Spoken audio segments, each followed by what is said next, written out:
ఓ గురు బ్రహ్మ గురుర్విష్ణు గురుర్దేవో మహేశ్వర గురు సాక్షాత్ పరం బ్రహ్మ తస్మై శ్రీ గురవే నమః. నమస్కారం మాస్టర్. నమస్కారం మాస్టర్ ఇక్కి.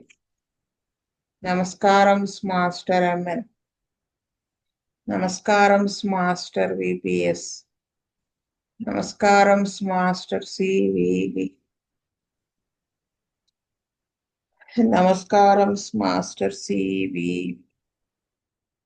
నమస్కారం master CVV to your lotus. Master CVV నమస్కారం టు యువర్ లోటస్ ఫీట్. వస్తే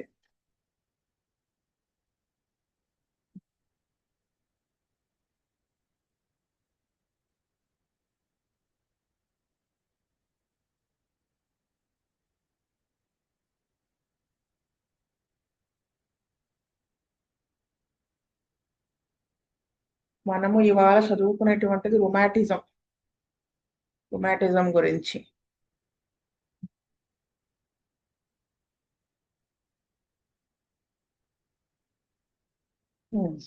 rheumatism is incurable, exclaimed a learned judge the other day. Rheumatism అనేది అసలు మనం నివారణ చేయలేనటువంటి, నివారణకి లొంగనిది అని ఒక ఆయన గట్టిగా చెప్పాడు అనమాట. One wonders what bitter experiences lay behind this sweeping statement of the legal authority. అంటే ఇటువంటిది అంటే ఆశ్చర్యాన్ని కలిగిస్తుంది అనమాట. అంటే వాళ్ళకి ఏమేమి బెటర్ ఎక్స్పీరియన్సెస్ ఉన్నాయో ఇటువంటి స్టేట్మెంట్ ఇచ్చారంటే అనిపిస్తుంది. Was he so far wrong after all. ఖచ్చితంగా అతను తప్ప ఆ ఏమంటారు ఆ స్టేట్మెంట్ అనేది. Shall we examine the conclusion in the light of modern medicine. అంటే ఈ మోడర్న్ మెడిసిన్ అంటే ఈ అలోపతి వైద్యం, దానిలో ఉన్న ఈ కన్క్లూజన్ గురించి మనం పరిశీలిద్దామా అంటున్నారు. Rheumatism is a common complaint and is caused by exposure to the elements rain, wet overhead and underfoot, wind and cold. Rheumatism అనేది ఇదిగో ఈ చెప్పినటువంటి కారణాల వల్ల ఎలిమెంట్స్ కి ఎక్స్పోజ్ అయినా, రెయిన్ వర్షంలో తడిచిన, తల తడిచిన, కాళ్ళు ఎక్కువ తడుస్తూ ఉన్న, గాలి చల్లదనానికి బాగా ఎక్స్పోజ్ అవడం వల్ల రుమాటిజం వస్తుంది అనేది అలోపతి వైద్య ప్రకారం కారణం. అంటే మెటీరియల్ గా మనకి ఫిజికల్ లెవెల్లో కనిపించేటువంటి కారణాలు. Men and women following outdoor occupations are frequent sufferers of rheumatism in its various manifestations. ఆడవాళ్ళు కానీ మగవాళ్ళు కానీ బయట తిరుగుతూ జాబ్స్ చేసేటువంటి వాళ్ళు ఎక్కువగా రుమాటిజం కి ఎఫెక్ట్ అవుతూ ఉంటారు, రకరకాల rheumatic వాతానికి. Policemen on point duty, lorry drivers, agriculture laborers, workmen in the building trade, char women are all equally liable. అంటే బయట డ్యూటీస్ చేసేటువంటి వాళ్ళు పోలీసులు, ఏమంటారు ఏమంటారు ట్రాఫిక్ ఇన్స్పెక్టర్స్ ఇలా ఉంటారు కదా, లారీ డ్రైవర్లు ఒకళ్ళు, పొలంలో పనిచేసేటువంటి వాళ్ళు, ఆ బిల్డింగ్ ట్రేడింగ్స్ లో వాటిల్లో పనిచేసేటువంటి వాళ్ళు, అంటే రోజువారీ కూలీ తీసుకుని చేసేటువంటి వాళ్ళు, వీళ్ళందరూ కూడా ఎఫెక్ట్ అయ్యే అవకాశం ఉంటుంది. Age makes very little difference, sex is no bar. అంటే వయసు వీళ్ళే ఎఫెక్ట్ అవుతారు, ఇంత వయసు వాళ్ళే ఇంత వయసు వాళ్ళు ఎఫెక్ట్ అవ్వరు, అట్లా ఏం ఉండదు. మేల్ అయినా ఫీమేల్ అయినా ఒకటే. The insurance societies state that annually many thousand work hours are last, many thousands of workmen are crippled and laid aside for weeks, and much money is paid out in sick pay, and industry loses time and money from this painful, though not necessarily fatal disease. అంటే ఈ insurance societies అవన్నీ కూడా సంవత్సరానికి 1000 work hours are last, అంటే కొన్ని వేల గంటల పని చేసే టైం పోతోంది. ఎలాగా అంటే కొన్ని వేల మంది దీని బారిన పడుతున్నారు. లేయిడ్ అసైడ్ ఫర్ వీక్స్ అండ్ వారాల కొద్దీ తగ్గకుండా ఉండిపోతుంది. ఎక్కువ డబ్బులు సిక్ అయిన వాళ్ళకి ఖర్చు పెట్టవలసి వస్తుంది. ఇండస్ట్రీకి కూడా టైము మనీ ఇవన్నీ కూడా భరించడం చాలా పెయిన్ఫుల్ అయిపోయింది. కానీ అది అంత ప్రాణ ప్రమాదమైన జబ్బు కానప్పటికీ కూడా ఇవన్నీ ఖర్చు పెట్టాల్సి వచ్చి ఇలా ఉంటుంది అనమాట. దానివల్ల effect. What has the medical profession done about it? అంటే మరి వైద్య శాస్త్రం అనేది దీనికోసం ఏం చేసింది? దీని నివారణకి, క్యూర్కి సంబంధించి ట్రీట్మెంట్ పార్ట్లో అంటే latterly much money has been spent in research whatever that may mean. అంటే రకరకాలుగా చాలా విధాలుగా కూడా ఇటీవల డబ్బులు అవి చాలా ఖర్చు పెట్టింది అనమాట. ఏమని? Rheumatism clinics have been opened in various parts of the country. రకరకాల దేశాల్లో కొన్ని చోట్ల రొమాటిజం క్లినిక్స్ అని, ఎలా అంటే లెప్రసీ క్లినిక్స్ అని ఉండేవి కొన్ని అప్పట్లో. ఇప్పుడు లేవు, కానీ ఇప్పుడు ఉన్నాయి, కానీ ఓకే, అప్పట్లో మరీను అలాగా ఓపెన్ చేసి ఉంచారు. Various spas have improved the facilities they provide for treatment. అంటే స్పాస్ అంటే ఈ ఆరోగ్యానికి సంబంధించి కొన్ని రిసార్ట్స్ లాగా, అంటే దానికి హెల్దీ ప్లేస్ అంటే శానిటోరియం లెక్క అనమాట. ఫ్రెష్ ఎయిర్ ఇలా ఉండే చోట కడతారు కదా, అవి దాంట్లో ఫెసిలిటీస్ అవి చాలా ప్రొవైడ్ చేసి ట్రీట్మెంట్ కోసం ఇంప్రూవ్ చేశారు. అవి కూడా expensive electrical apparatus has been installed in these clinics. అంటే చాలా ఎక్కువ ఎక్స్పెన్సివ్ అయినటువంటివి ఎలక్ట్రికల్ ఎలక్ట్రికల్ ఆపరేటర్స్ అవన్నీ కూడా క్లినిక్లో ఇన్స్టాల్ చేశారు. Thousands of pounds have been invested in the latest ultraviolet ray lamps. ఈ అల్ట్రావైలెట్ రే ల్యాంప్స్ కోసం అని లేటెస్ట్గా చాలా వేల పౌండ్లు ఉపయోగించారు, ఇన్వెస్ట్ చేశారు. అంటే ఆ రేస్ పెడితే, ఎక్స్పోజ్ చేస్తే దానివల్ల ఈ పెయిన్స్లో బెటర్మెంట్ వస్తుంది అనే దాంట్లో. Most of them will be out of date and old fashion in year or two. 2 సంవత్సరాల్లో అవి కూడా అవుట్డేట్ అయిపోయినాయి. Mercury vapour lamps and radiant heat lamps were all the rage some time ago. కొన్నాళ్ళ క్రితం ఈ మెర్క్యూరీ వేపర్ ల్యాంప్స్ అని, radiant heat lamps అని ఇవన్నీ వచ్చాయి. Now it must be infrared lamps which are set to charm away all pain. ఇప్పుడు లేటెస్ట్గా అంటే మాస్టర్ గారు చెప్తూ ఉంటారు చూడండి, ముందు పెన్సిలిన్ మహాయుగం నడిచింది, తర్వాత కార్టిజోన్ మహాయుగం నడుస్తుంది, ఇలా చెప్పేవాళ్ళు కదా. ఆ టైప్లో యాంటీబయాటిక్స్ మహాయుగం, తర్వాత ఆయన చెప్పింది కార్టిజోన్స్ మహాయుగం అని. అలాగా ఫస్ట్ ఈ మెర్క్యూరీ వేపర్స్, తర్వాత ultraviolet ray lamps, infrared lamps ప్రస్తుతం అనమాట.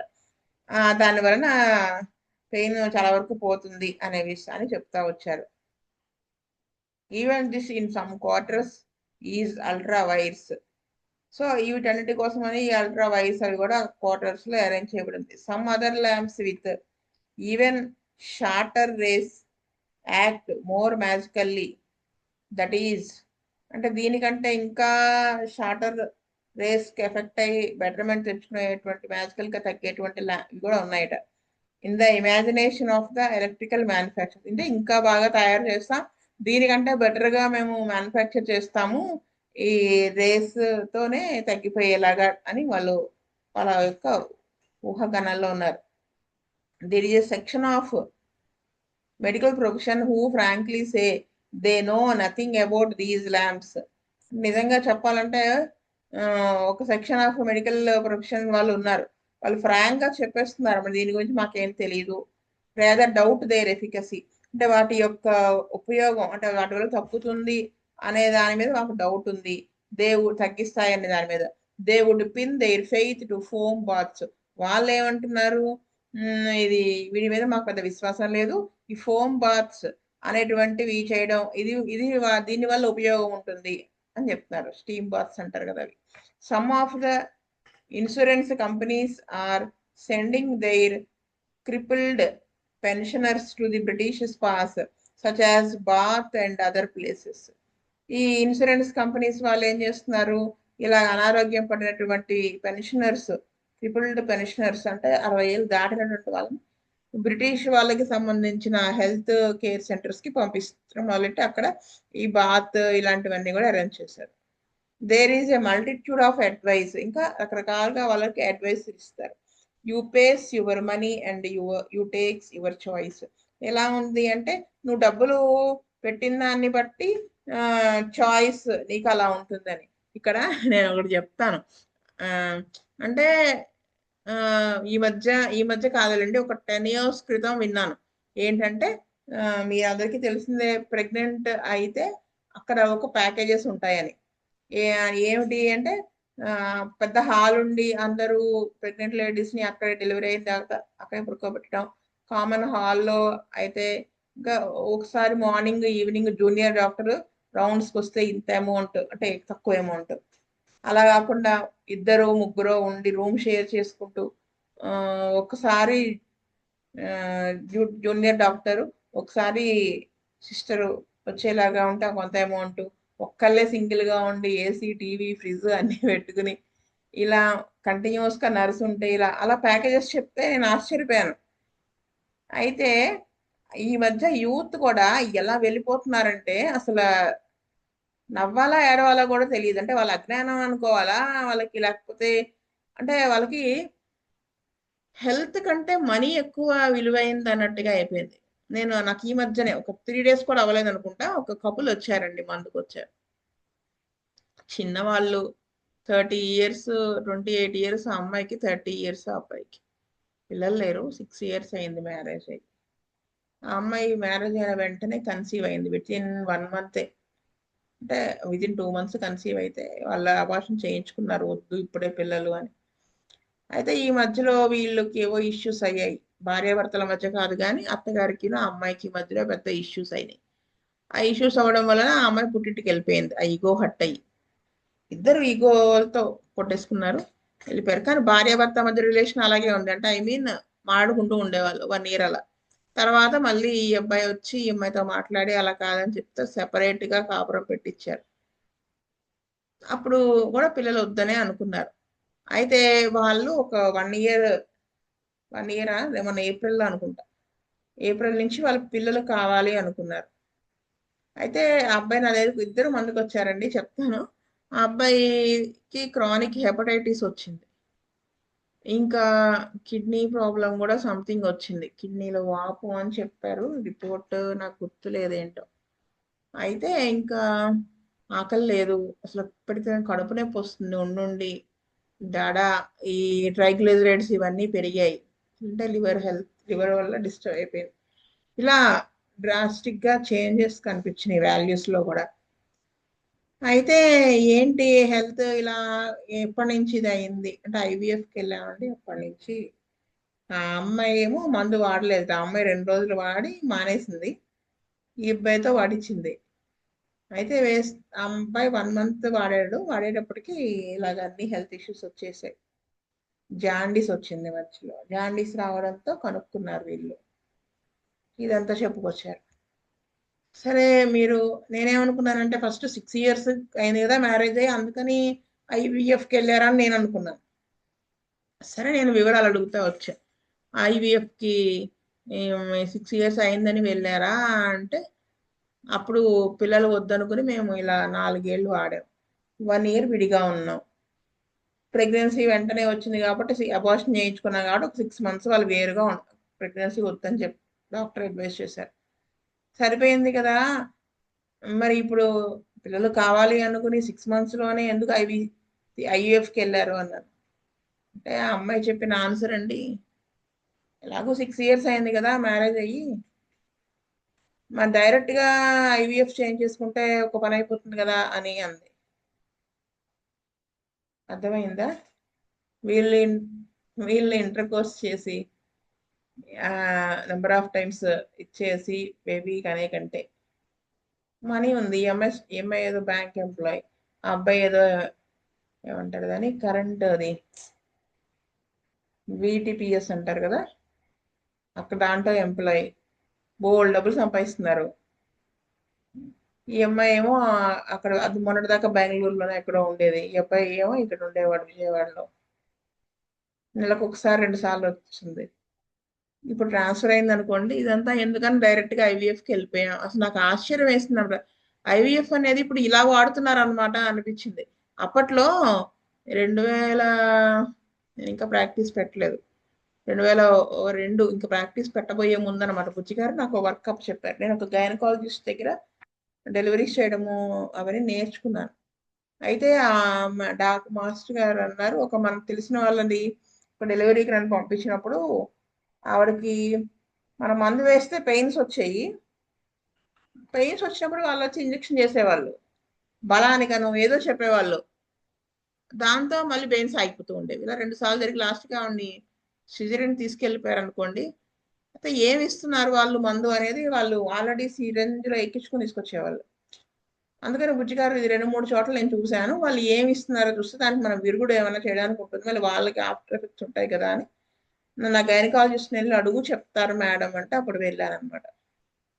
ఆ మేడము చెప్పారు, నిజంగా చండాలమైన పని చేస్తున్నారు మా వాళ్ళు. చెప్పుకోకూడదు గానీ, 7వ నెలలో సడెన్‌గా పెయిన్స్ వచ్చేస్తే, ఆ పెయిన్స్ ఆగడం కోసం ఒక మందు ఇస్తాము. ఎందుకంటే బేబీ పుడితే ప్రాబ్లమ్ గదా! అని ఆ మందుని ఇప్పుడు వీళ్ళు పెయిన్స్ రాకుండా ఇస్తున్నారు. అది వెరీ డేంజరస్ టు మదర్. ప్రాణాలు పోవు, హెల్త్ బాగా స్పాయిల్ అయిపోతుంది. అలాగా వీళ్ళు చూడండి అసలు ప్రాబ్లమ్ కొని తెచ్చుకోవడం. సరే ఈ అమ్మాయితో మళ్ళీ ఓ వారం రోజులు ఈ అమ్మాయి వాడింది. అది ఈ అమ్మాయి హెల్త్ అంత ఎఫెక్ట్ అవ్వలేదు గానీ సంబట్ సిస్ పీసీఓడి అది డెవలప్ అయిందనుకోండి. ఇంకొక విషయం వాళ్ళు చెప్పిందేంటంటే, సరే మందులు ఇవ్వమన్నారు. కేషిట్ ఇద్దరికీ రాశాను. ఆ అబ్బాయికేమో ఆర్సెనిక్ కాల్వ్ అనుకుంటా. ఆర్సెనిక్ కాల్వ్ లాగా ఏదో మందు నాకు అనుకుంటా అదే అనుకుంటా ఇచ్చాను. లైకోపొడియం ఇచ్చాను. ఈ అమ్మాయికేమో మోస్చస్ మెంటల్స్ ప్రకారం వేస్తే అది రాసి మళ్ళా మనం పచ్చని చెప్తాం కదా! చెప్పినప్పుడు వాళ్ళు ఆల్రెడీ పెర్ఫ్యూమ్ యూజ్ చేసి వచ్చారు డిస్పెన్సరీకి.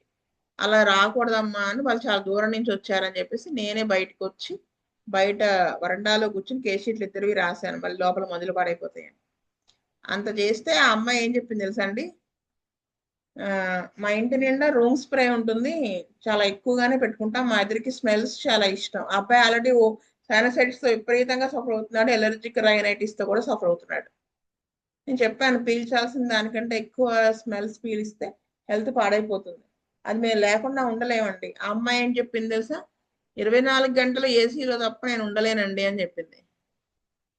నేను చెప్పాను 45 ఏళ్ళు వచ్చేటప్పటికి మీ ఇద్దరికి హెల్త్ స్పాయిల్ అయిపోతుంది. దేనికి పనికి రాకుండా అయిపోతారు. ఇలా చేయకండి అని. అంటే యూత్‌కి డబ్బు ఎర్లీ ఏజ్‌లో ఇప్పుడు మన పెద్దవాళ్ళు మనం పుట్టే టైంకి వాళ్ళకి ఎంత ఎర్నింగ్ ఉండేదండి? తక్కువ ఎర్నింగ్ ఉండేది. గ్రాడ్యువల్‌గా ఇంక్రిమెంట్స్ అవి ఇవి వస్తూ పెరుగుతూ వెళ్ళాయి. ఇప్పుడు వీళ్ళకి లక్షల్లో జీతాలు ఉండేటప్పటికి ఏం చేయాలో తెలియక ఇలాంటి పిచ్చి పనులన్నీ చేస్తున్నారు. అలాగా అసలు ఆ అమ్మాయి చెప్పింది అంటే ఈ ఐవీఎఫ్‌ని వీళ్ళు ఎలా వాడుకుంటున్నారు వీళ్ళ దుంపదెగ అనిపించింది. ఇంకొక అమ్మాయి ఆ మధ్య కాలంలో వచ్చింది. ఏంటంటే ఒక యాప్ డెవలప్ మెన్సెస్ ఎప్పుడొచ్చిందమ్మా? లాస్ట్ మెన్సెస్ అన్నా. యాప్ ఓపెన్ చేసింది. ఏంటి చూస్తున్నావు అన్నాను. ఒక నిమిషం మేడం నెట్ కనెక్ట్ అవ్వట్లేదని బయటికెళ్ళి నెట్ కనెక్ట్ అయ్యి సిగ్నల్ లేదని లోపలికొచ్చి డేట్ చెప్పింది. అంతకుముందు ఎప్పుడొచ్చిందన్నా. మళ్ళీ వెళ్ళి బయటికెళ్ళి చూసొచ్చింది. ఏంటది అన్నాను. యాప్‌ట. ఏంటి యాప్‌లో నువ్వు నోట్‌ప్యాడ్‌లో నోట్ చేసుకుంటున్నావా డేట్ ఎప్పుడొచ్చింది? కాదు. నీకు మెన్సెస్ ఎప్పుడు రావాలి అనేది అది నీకు సిగ్నల్ ఇస్తుందట. అలారం చెప్తుందట. ఎంత ఫూలిష్‌గా ఉంది. రాకపోతే ఏం చేస్తుందది యాప్ అన్నాను. నవ్వింది ఆ అమ్మాయి. అంటే ఇంత దరిద్రంగా మనం టెక్నాలజీని మిస్‌యూజ్ చేసుకుంటున్నాం అనిపిచ్చింది. చుబుక్లార్ మైండ్ ఎళ్తోంది ప్రపంచాన్ని. అంటే వీళ్ళిక్కడ ఈ మాటలు ఈ మనీ మీకు ఎంత మనీ పే చేస్తే ఆ చాయిస్ అలా ఉంటదని చెప్పినందుకు నాకది గుర్తొచ్చింది. There is of course still the old conservative type of doctor who swears by heroic doses of salicylic acid and aspirin. So, ఇంకా ఏంటి ఇంకా ముందుకు వెళ్తే ఏమైంది? ఈ క హెరోయిక్ డోసెస్ ఈ సాలిసిలిక్ యాసిడ్, ఆస్పిరిన్ ఇలాంటివి ఎక్కువ యూజ్ చేయడం. Pain killers. Others prefer the latest product of the large French or British drug houses which has to be inoculated or injected into the poor unfortunate victim with sometimes dire results. ఇంకా కొన్ని రకాల injections అవి చేయడం వీళ్ళకి inject చేయడం పాపం ఈ వచ్చిన హెల్త్ సఫర్ అవుతున్న రొమాటిజం సఫర్ అవుతున్న వాళ్ళకి దాని వలన ఇంకా భయంకరమైన రిజల్ట్స్ రావడం. అంటే సఫరింగ్ ఒరిజినల్ జబ్బుతో సఫర్ అవ్వడం మంచిది అని చెప్తారు కదా ఈకే గారు, ఇలాంటి వాటి ట్రీట్మెంట్ తీసుకునే కంటే అలాగనమాట ఇది. One remembers one lady who, after an injection of a highly wanted product of a German firm, which was given for rheumatism of the neck, found herself unexpectedly in the casualty ward of a general hospital and was then told she had suddenly fainted in a public vehicle, and as nobody could bring her round, she had been taken to the hospital and had lain there for hours. ఈవిడ one remembers one lady అంటే ఒక ఆవిడ ఇలాగే ఈ injection తీసుకుంది బాగా, ఇది వేసుకుంటే తగ్గిపోతుంది ఇలా చెప్తారు కదా టీవీలో, ఏంటది గోకాఫ్ అలాంటివి చెప్తారు కదా, ఆ టైప్ లో బాగా అడ్వర్టైజ్ చేసినటువంటిది ఈ మందుని, ప్రోడక్ట్ జర్మన్ ఫోమ్ ప్రోడక్ట్ ని ఇవిడ వేసుకుంది రొమాటిజం ఆఫ్ ద నెక్ కి. వేసుకునేటప్పటికి ఏమైంది, సడన్ గా ఈవిడ క్యాజువాలిటీ వార్డ్ లో కనిపించింది జనరల్ హాస్పిటల్లో. ఏంటంటే ఈవిడ చెప్పింది అనమాట, ఏంటంటే ఒక పబ్లిక్ వెహికల్ బస్ సంథింగ్ అలా అనుకుంటా, దాంట్లో వెళ్తూ ఉండగా ఈవిడ సడన్ గా ఫెయింట్ అయి పడిపోయింది. ఇంకా ఎవరు తీసుకొచ్చి ఇక్కడ హాస్పిటల్లో పెట్టారనమాట. మెలకు వచ్చేటప్పటికి అక్కడ ఉంది. Proper knockout drops were they not అంటే తెలియకుండా నాకౌట్ డ్రాప్స్ అంటే ఏంటంటే తెలియకుండా పడిపోవడం కదా ఇవన్నీ, వాళ్ళ వాళ్ళ ఏదో సడన్ గా ఒక మందు తీసుకోవడం వల్ల పడిపోయేదని నాకౌట్ డ్రాప్స్ అంటారు, ఇవి అవే కదా అని అంటున్నారు. And after this ignominious exhibition of her self was she any better. అంత భయంకరంగా ఆ ట్రీట్మెంట్ అవి ఇచ్చిన తర్వాత ఆవిడకి ఏమైనా బెటర్మెంట్ ఉందా, లేదు కదా. No, she felt much more ill than she had done before. సరే, అంతకుముందు తను సఫర్ అయ్యేదానికంటే ఇంకా ఎక్కువ నరకం అనిపిస్తోంది. Had to stay in bed for days and was so shaken by her unpleasant experience that she could not travel in buses or trams without being seized with violent tremors. ఎంత అంటే అసలు జబ్బు కంటే ఈ ట్రీట్మెంట్ తీసుకున్న తర్వాత ఉన్న suffering ఎంత ఎక్కువైపోయిందంటే, ఈ రోజుల తరబడి మంచంలో ఉండిపోవడం, లేకపోతే షేకింగ్ రావడము, ఈ బస్సుల్లో ట్రాన్స్ లో కూడా ఈ వైలెంట్ ట్రెమర్స్, ఈ వణుకులు రావడం తగ్గేదాకా వెళ్ళలేని పరిస్థితి, మన ప్రయాణం చేయలేని పరిస్థితికి వచ్చింది. As ordinarily she was a very strong minded active person, she did not like this state of affairs at all. ఇలా మంచంలో ఉండడం, ఎవరు ఇలాంటి వాటిల్లో ప్రయాణం చేయలేను అన్నట్టు ఈ మైండ్ మానసికంగా ఇవి చాలా strong. She had bottles of strong tonic from the doctor which had made no difference at all to her state nor to the original rheumatism. అంటే ఇప్పుడు చాలా ఎక్కువ number of bottles of tonics వాడినప్పటికీ కూడా ఈవిడ పరిస్థితిలో మార్పు లేకపోగా ఇప్పుడున్న పరిస్థితితో పాటు ఇంకా ఆ ఒరిజినల్ గా ఉన్నటువంటి రుమాటిజం లో కూడా ఏం మార్పు లేదు. And do you know what set her right in a day or two that she could ride in public vehicles, that she could move her neck without excruciating pain. అంటే ఈవిడకి తల తిప్పితేనే విపరీతమైనటువంటి నొప్పి ఉండేది, అలాంటివి తగ్గిపోయి పబ్లిక్ ట్రామ్స్ వెహికల్స్ అంటే బస్సులు వీటిల్లో వెళ్ళలేకపోయేటువంటి ఆవిడ తనే వెహికల్ రైడ్ చేయగలిగిన పరిస్థితిలో ఉన్నది. ఏది 1 or 2 days లో. అంటే నువ్వు నమ్ముతావా, నీకు తెలుసా అని అంటున్నారు ఆవిడ. Just a few doses of Lachesis, కొన్ని రోజులు లెక్సెస్ ఇచ్చేటప్పటికి అంత బెటర్మెంట్ అనమాట. The homeopathic preparation of the South American rattle snake, దేనికి తయారు చేస్తారో చెప్పారు, రాటిల్ స్నేక్ నుంచిగా తయారు చేస్తారు. It was given to her as her headaches were Lachesis headache, she had the Lachesis heats, her pains were left sided and so on. ఆవిడకి ఈ తలనొప్పులు కూడా లెక్సిస్ తలనొప్పులే అనమాట, వేడిగా రావడం ఒంట్లో నుంచి, లెఫ్ట్ సైడ్ పెయిన్స్ ఇవన్నీ. Her whole condition cried out for Lachesis, అంటే వాళ్ళ కాన్స్టిట్యూషన్ మొత్తం లెక్సిస్ ఇండికేట్ చేస్తుంది. వెన్ షీ గాట్ ఇట్, అది వేయంగానే ఎవ్రీథింగ్ క్లియర్డ్ అప్, మొత్తం తగ్గిపోయినాయి. Even the swelling of the neck muscles disappeared, మెడకి ఉన్నటువంటి వాపులతో సహా అన్ని హార్మ్ఫట్ అన్నట్టుగా తగ్గిపోయినాయి. What about it my lord, is rheumatism curable? ఇప్పుడు చెప్పండి, రుమాటిజం క్యూరబుల్ లా కాదా అని. This lady at any rate can testify to it that hers went quickly and without leaving any aftermath. అంటే ఈ రుమాటిజం అనేది వీడికి చాలా ఫాస్ట్ గా తగ్గింది. తగ్గిన తర్వాత ఉండేటువంటి ఆఫ్టర్ ఎఫెక్ట్స్ అవి ఏమీ లేకుండా క్లీన్ స్వీప్ మొత్తం తగ్గిపోయింది. Can homeopathy produce any other witnesses? ఇంకేమైనా సాక్ష్యాలు కావాలా? This positive case may only have been a fluke, a happy coincidence, and being a member of a very exact meticulous profession. He will require more evidence before he will change his sentence. అంటే first అన్నారు rheumatism is incurable అని. ఇలా అన్నటువంటి వాళ్ళకి ఏంటంటే ఇది ఏదో coincidental గా తగ్గిందిలే, ఇది వేస్తే తప్ప హోమియోపతిలో ఉన్నటువంటి సిద్ధాంతాలు వాటి వల్ల సిమిలర్ డ్రగ్ వేస్తే తగ్గింది కాదు అని అంటారు. ఇలాంటి వాళ్ళకి ఇంకా కొన్ని సాక్ష్యాలు కావాల్సి వస్తుంది. అంటే ఇటువంటి కేసెస్ ని క్యూర్ చేసినటువంటి రికార్డ్స్ వాళ్ళకి కావాల్సి వస్తుందని అప్పుడు నమ్ముతారు అంటున్నారు. But we homeopaths can produce many positive proofs for cures of rheumatism. మనం హోమియోపతి డాక్టర్లో మనం చాలా తగ్గినటువంటి కేసెస్ రికార్డ్స్ ఉంటాయి మన దగ్గర. Our literature is full of such cures. అంటే మన శాస్త్రం చెప్పిందే 100% నివారణ అయ్యే పద్ధతిని. And if living witnesses are wanted they can be produced at will. అంటే రికార్డులో ఉన్నాయే కాకుండా ఇప్పుడు ఇంకా మన దగ్గర ట్రీట్మెంట్ తీసుకుంటూ బెటర్మెంట్ వచ్చినటువంటి కేసెస్ ని కూడా మనం ప్రజెంట్ చేయగలుగుతాం. I recall the case of study 6-foot detective inspector who had the, ఇదేం తర్వాత చెప్తాను, ఇక్కడ దాకా ఆపుతాను. ఇది మళ్ళీ ఇంకో కేసు. స్వస్తి ప్రజాభ్య పరిపాలయంత న్యాయేన మార్గేణ మహిమ గోబ్రాహ్మణేభ్యస్తు మస్తు నిత్యం లోకా సమస్త సుఖినో భవంతు. లోకా సమస్త సుఖినో భవంతు. లోకా సమస్త సుఖినో భవంతు. ఓం శాంతి శాంతి శాంతి. వాసుదేవ్ వాసుదేవ్ వాసుదేవ్.